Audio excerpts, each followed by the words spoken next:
Lucille Ball, one of the most iconic figures in the history of television, was renowned not only for her unparalleled comedic talents, but also for her relentless work ethic.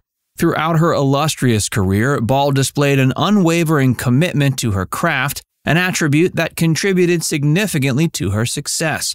But alongside her professional dedication, there were accounts of a sometimes fiery temper that left an impression on those who worked with her. While many admired her passion and determination, there were people she worked with who experienced the more challenging aspects of her personality. In this video, we'll take a look at a few of her feuds, as well as stories about stars who hated working with her. Join Factsverse as we present Lucille Ball truly hated him more than anyone.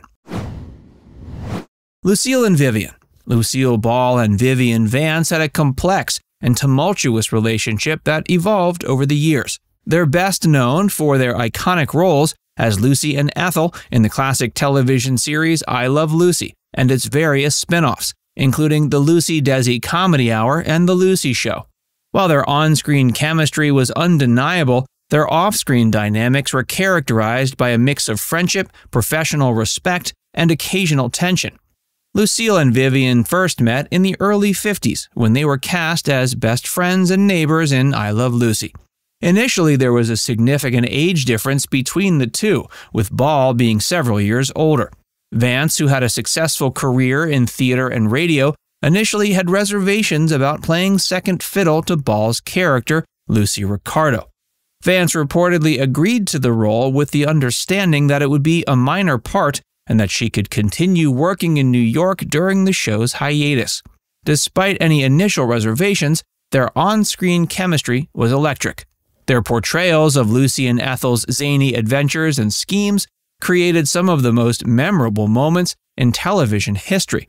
Their comedic timing and rapport were key factors in the show's immense success.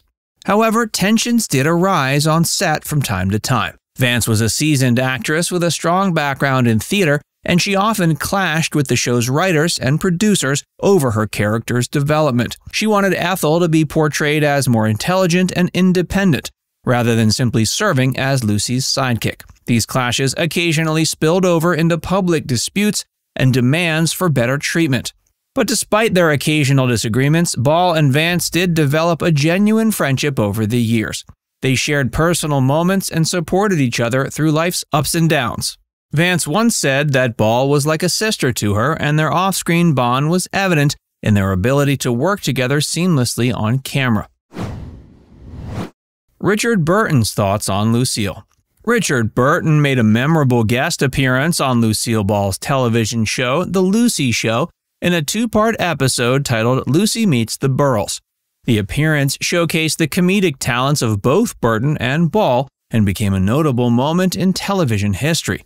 The two-part episode originally aired on November 8th and 15th, 1965, during the show's third season.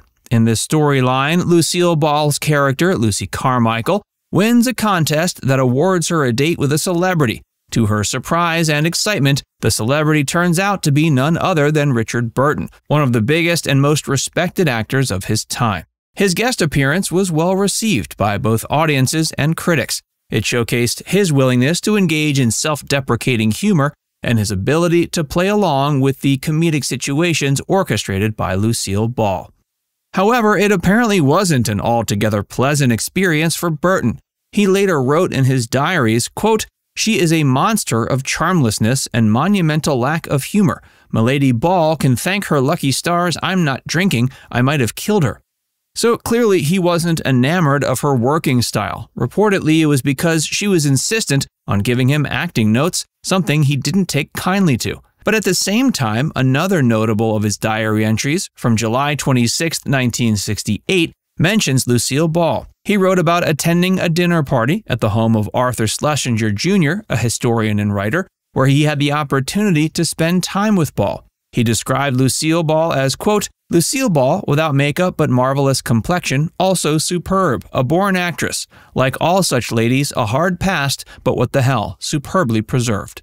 In this diary entry, he praised her acting talent and noted her remarkable appearance even without makeup. So it appears he had mixed feelings about the iconic actress. Dean Martin and Lucille. Dean Martin made a memorable guest appearance on Lucille's show, The Lucy Show, in a two-part episode titled Lucy and Dean Martin. The episodes originally aired September 30th and October 7th, 1968. Dean played himself, and the storyline revolved around his interactions with Lucy Carmichael. In this two-part storyline, Lucy wins a charity auction prize which turns out to be a dinner date with Dean Martin.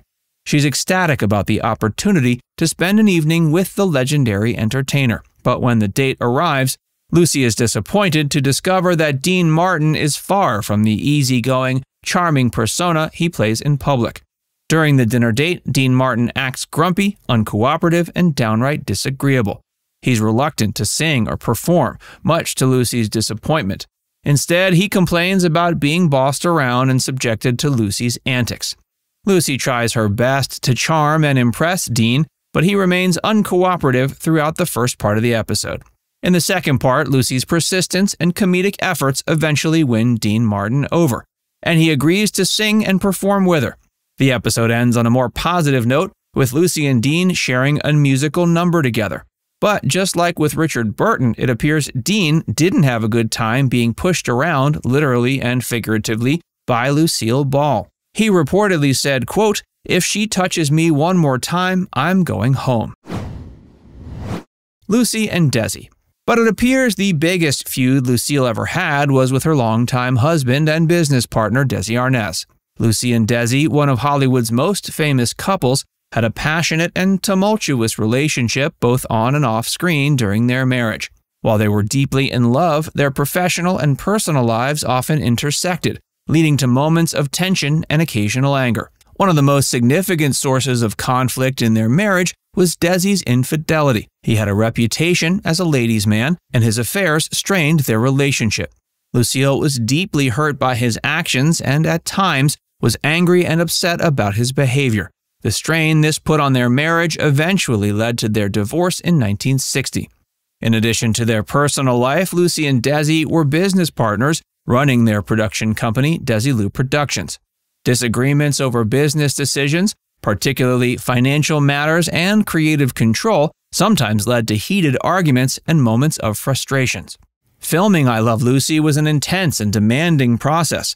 The long hours, pressure to maintain high-quality performances, and the stress of working together as a married couple occasionally led to on-set clashes. Lucille was known for her perfectionism, and any issues related to the show could lead to disagreements between her and Desi. Despite the moments of anger and frustration, it's important to remember Lucille and Desi also had a deep love for each other and a strong professional partnership. Their relationship evolved over the years, and they remained close friends after their divorce, continuing to work together. Their love for each other and shared dedication to their family and careers were defining aspects of their relationship. Now it's time to hear from you. Did you know that some co-stars had issues working with Lucille Ball? Do you think a lot of it was due to attitudes about strong and powerful women back then? Let us know in the comments section below.